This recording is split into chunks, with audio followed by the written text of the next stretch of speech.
అందరూ ఇరుగు పొరుగే. సంబాల్లో ఒకప్పుడు ముస్లిం సామాజిక వర్గానికి సంబంధించిన ఒక 10 కుటుంబాలు గత్యంతరం లేని పరిస్థితులలో వచ్చాము. మాకు సహకరించండి అంటే సంబాల్లో ఉన్నటువంటి హిందువులందరూ ఆదరించారు. అక్కడ వాళ్ళు ఉండటానికి అవకాశం కల్పించారు. ఆ ప్రాంతంలో నిదానంగా ఇళ్ళు పెరిగినాయి. వాళ్ళ కుటుంబాలు పెరిగినాయి. వ్యాపారాలు చేసుకున్నారు. క్రమక్రమంగా వాళ్ళు మసీదులు కట్టుకున్న హిందువులు సహకరించారు. అంతా నడిచింది. ఉన్నట్టుండి ఏమైందో తెలియదు. 47 ఏళ్ల క్రితం ఒక్కసారిగా ఊచకోత జరిగింది. హిందువుల ఊచకోతలు ప్రారంభమై దాదాపు 3-4 ఏళ్ళు అయ్యేటప్పటికి హిందువులంతా ఆ ప్రాంతాన్ని వదిలేసిపోవడం, అక్కడ శంబల్ ఆలయానికి సంబంధించిన హరిహర ఆలయంతో సహా అన్ని ఆలయాలు స్వాధీనం చేసుకోవడం, అక్కడ ఉన్నటువంటిదంతా చూసాం. ఆనాడు పారిపోయినటువంటి కుటుంబాలకు సంబంధించిన వాళ్ళు తాజాగా జరుగుతున్న పరిణామాల్లో తమ భూమి తమకిప్పించాలని యోగి ఆదిత్యనాథ్ సర్కార్ని అడిగితే ఒక పక్కన కుంభమేళ హడావిడిలో ఉండి కూడా కీలకమైనటువంటి అడుగులు వేసింది.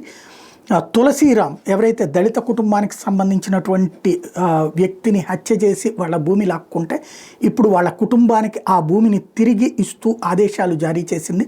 కలెక్టర్ చేతికి అప్పచెప్పారు.